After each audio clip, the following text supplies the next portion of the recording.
வானம் என்றால் 1000 நட்சத்திரங்கள் வரும். வாழ்க்கை என்றால் 1000 இன்ப துன்பங்கள் வரும்.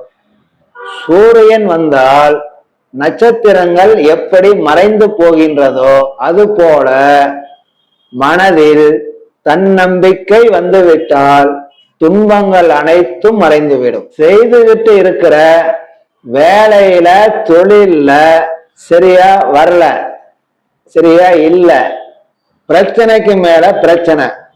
அதனால செய்யற வேலையை விட்டுட்டு தொழிலை விட்டுட்டு வேற வேலைக்கு போகலாமா அப்படின்னு யோசிக்கிறேன்.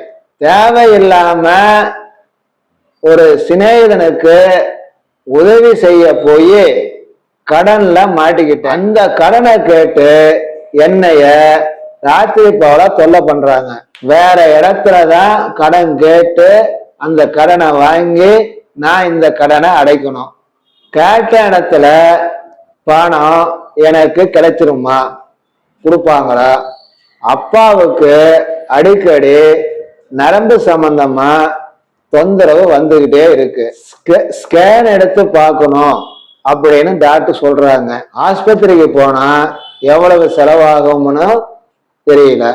நான் யாரையும் தப்பா பேசல, ஆனா நீ தான் பேசுன, நீ சொல்லி கொடுத்துதான், நீ சொன்னதுனாலதான் என் பிள்ளைக்கு நல்ல காரியம் நின்று போச்சு, கெட்டு போச்சு அப்படின்னு சொல்லி என் மேல வீணா பழிய போடுறாங்க, சண்டைக்கு வராங்க. நான் எவ்வளவோ சொல்லி பாக்குறேன், புரிஞ்சுக்க மாட்டேங்கிறாங்க. நான் சொல்லவே இல்லை, ஆனா நீ தான் சொன்ன, அதனாலதான் என் புள்ள வாழ்க்கை கெட்டுச்சு அப்படின்னு சொல்லி பிரச்சனை பண்றாங்க. ரொம்ப நாளா என் தாத்தன் பாட்டன் சம்பாதிச்ச சொத்து அப்படியே கிடக்குது.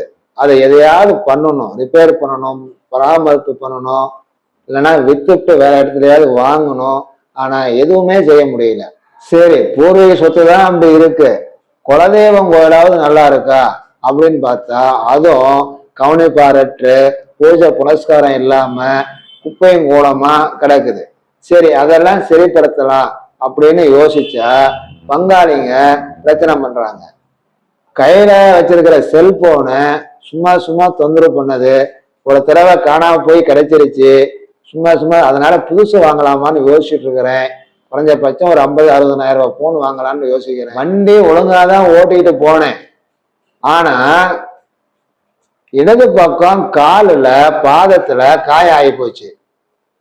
எப்படிதான் ஆச்சுன்னு எனக்கே புரிய மாட்டேங்குது. கையில எவ்வளவு சம்பாதிச்சாலும் பணமே தங்க மாட்டேங்குது. சோம்பேறித்தனமா மூதேவியா என்னமோ பீடை பிடிச்ச மாதிரியே மனசும் இருக்கு, உடம்பும் இருக்கு. உடம்பெல்லாம் வலிக்குது. ராத்திரியில தூக்கமே வர மாட்டேங்குது. கெட்ட கெட்ட கனவு நிறைய வருது. செத்து போனவங்க இறந்து போனவங்க எல்லாம் நிறைய கனவுல வராங்க. யாரெல்லாம் பாலிய சிநேகிதமா நெருங்கிய கூட்டாளிகளா இருந்தாங்களோ அவங்கெல்லாம் இப்போ கொஞ்ச நாளா ஒரு 5-6 மாச அளவுல இருந்து பார்த்தும் பார்க்காத மாதிரி விலகி விலகி போயிட்டு இருக்கிறாங்க. நான் எந்த தப்பும் பண்ணல, ஆனா அவங்களா அப்படி போறாங்க. மேற்கு திசையில புதுசா அந்நிய மொழி அந்நிய இனத்தை சேர்ந்த நண்பர்கள்கிட்ட பழக ஆரம்பிச்சுட்டேன். அவங்களால எனக்கு நல்லதும் நடக்குது, லாபமாகவும் இருக்குது. வாழ்க்கைய எப்படி நடத்துறது, எப்படி கொண்டு போறது ஒண்ணுமே புரிய மாட்டேங்குது. இதுக்கு ஏதாவது பரிகாரம் இருக்கா? சாமி இருக்கா? ஏதாவது பூஜை புனஸ்காரம் இருக்கா?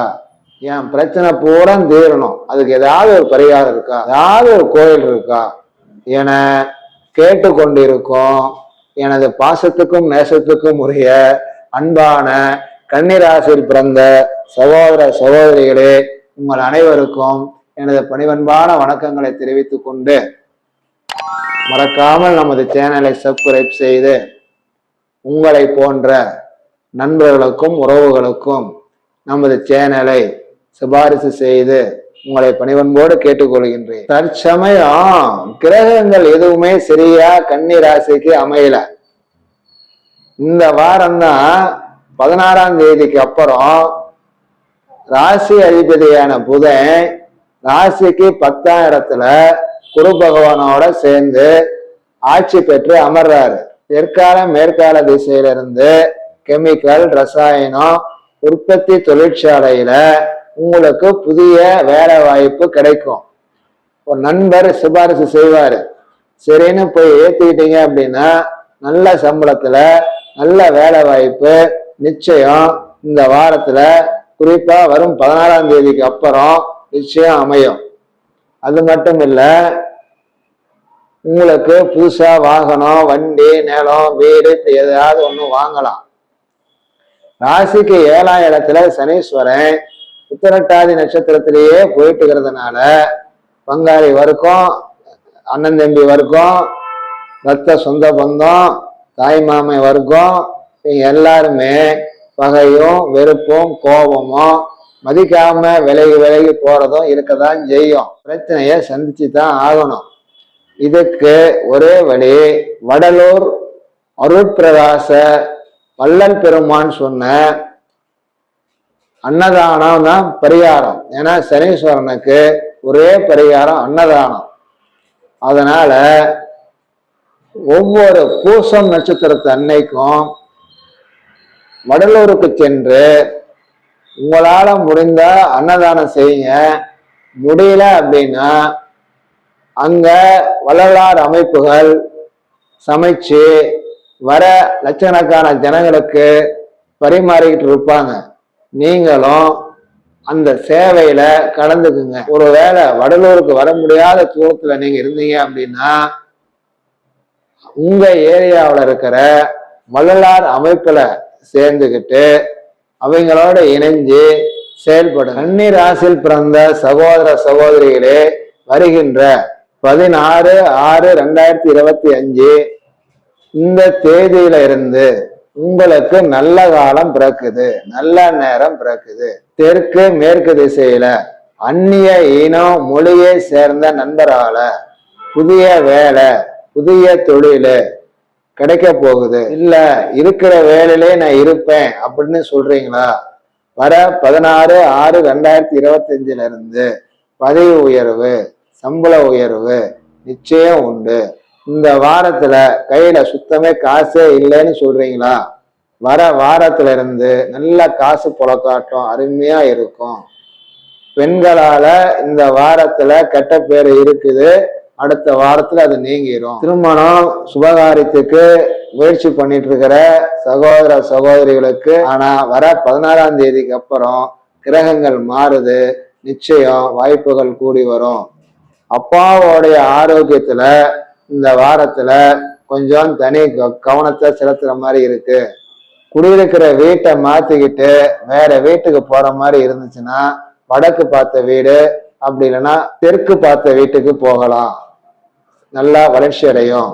உத்திர நட்சத்திரம் 2ஆம் பாதம், 3ஆம் பாதம், 4ஆம் பாதம் கன்னி ராசியில பிறந்தவங்களுக்கு 9ஆம் தேதி திங்கட்கிழமை சாயந்தரம் 3 மணியில இருந்து 10ஆம் தேதி செவ்வாய்க்கிழமை நாள் முழுவதும், 11ஆம் தேதி புதன்கிழமை, 12ஆம் தேதி விசாலக்கிழமை, இந்த நாள் பூரா நல்ல நாள். அஸ்த நட்சத்திரம் கன்னி ராசியில பிறந்தவங்களுக்கு 8ஆம் தேதி ஞாயிற்றுக்கிழமை மதியம் 12:30 மணியில இருந்து 9ஆம் தேதி திங்கட்கிழமை சாயந்தரம் 3 மணி வரைக்கும், 11ஆம் தேதி புதன்கிழமையும், 12ஆம் தேதி விசாலக்கிழமையும், 13ஆம் தேதி வெள்ளிக்கிழமையும் நாள் நல்லா சிறப்பா இருக்கு. சித்திர நட்சத்திரம் 1, 2 கன்னி ராசியில பிறந்த உங்களுக்கு 8ஆம் தேதி ஞாயிற்றுக்கிழமை 12:30 12ஆம் தேதி வியாழக்கிழமை, 13ஆம் தேதி வெள்ளிக்கிழமை, 14ஆம் தேதி சனிக்கிழமை நாள் பூரா அருமையான நாள். பொதுவாக கன்னி ராசியில பிறந்த அனைத்து சகோதர சகோதரிகளுக்கும் வருகின்ற 16ஆம் தேதியிலிருந்து தான் நல்ல நேரம் பிறக்குது. அது வரைக்கும் கொஞ்சம் பொறுமையும் நிதானமும் மிக அவசியம். நீங்க 16 பேறுகளையும் பெற்று நீரோடு வாழ்வாங்கு வாழணும். என் அன்னையான ஸ்ரீ எட்டுக்கை காளி தேவியின் ஒரு பாதங்கள் தொட்டு நானும் வேண்டிக் கொள்கின்றேன். நன்றி, வணக்கம்.